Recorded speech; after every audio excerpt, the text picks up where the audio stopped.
Welp, it's done.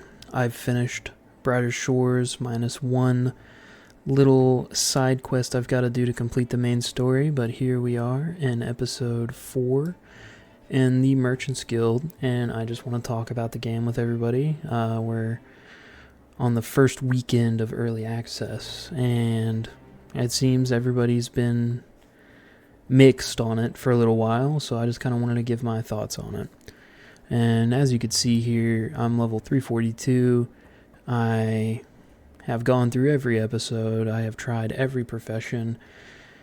And my thoughts are that it is pretty good. And I think it's definitely a passion project. And I think what Andy Gower was trying to go for here, was something along the lines of a graphical mud, kind of like how RuneScape had originated. For the people that don't know, MUDs are just multi-user dungeons, and they're text-based, and you move from room to room, like you see us doing in this game.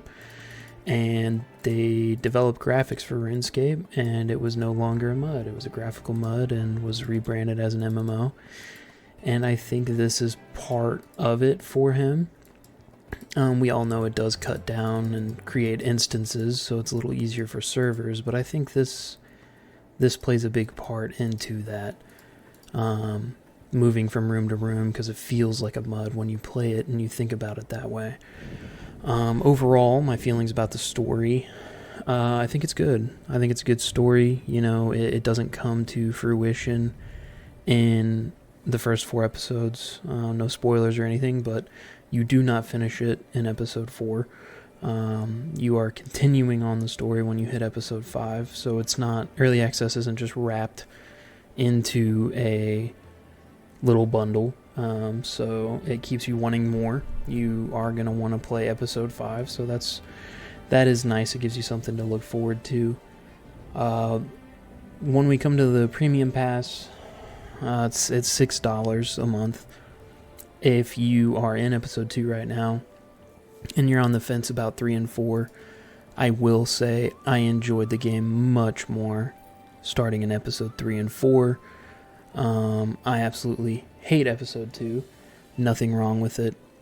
Just that side quest with 32 carpentry. I know a lot of you are grinding through it. I'm grinding through it. It's not great. It's not fun. But, you know, we'll all get there. As far as the actual story of episode 2, it is solid.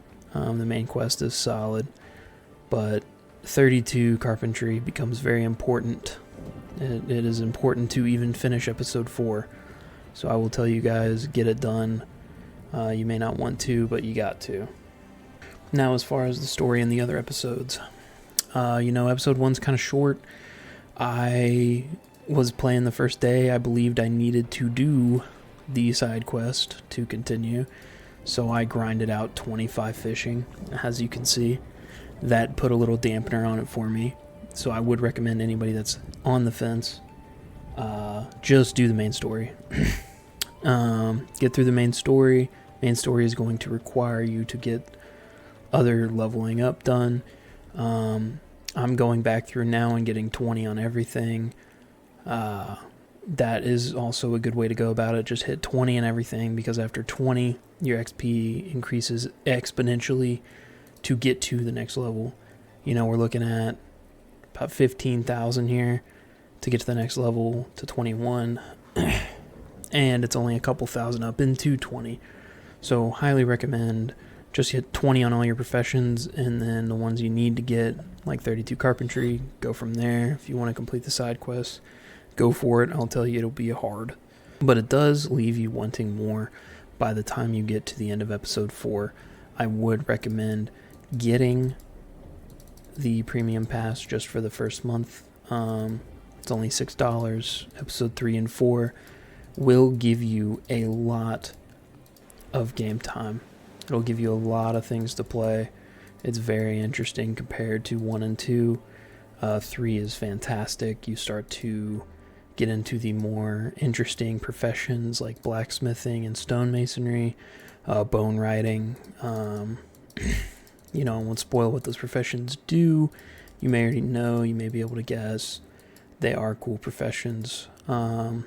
Episode 4 professions are the absolute best professions I've seen in a game in a while.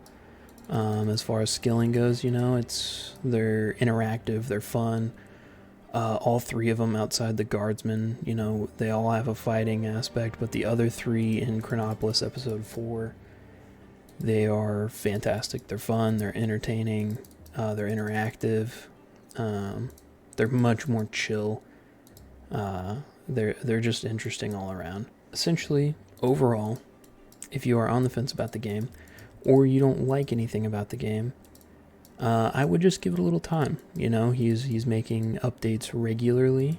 He is listening to feedback from everybody.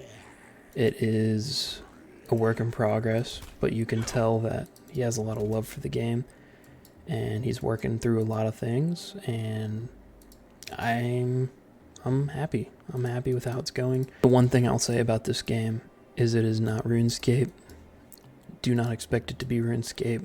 It gives you a little bit of RuneScape. If you liked RuneScape, you will like this game, potentially. If you did not like RuneScape, you will not like this game, most likely. I do recommend everybody still try it. It is a free game. So, that being said, my overall rating of the game, how it sits in early access, I would have to give it probably a 7 out of 10. Old school RuneScape being 10 out of 10, you know what I mean? But it took a long time for that to get to 10 out of 10, and we are not even out of early access. So give it a chance, give it a shot, give it some time, and I think this game is going to become something that we all will love to play.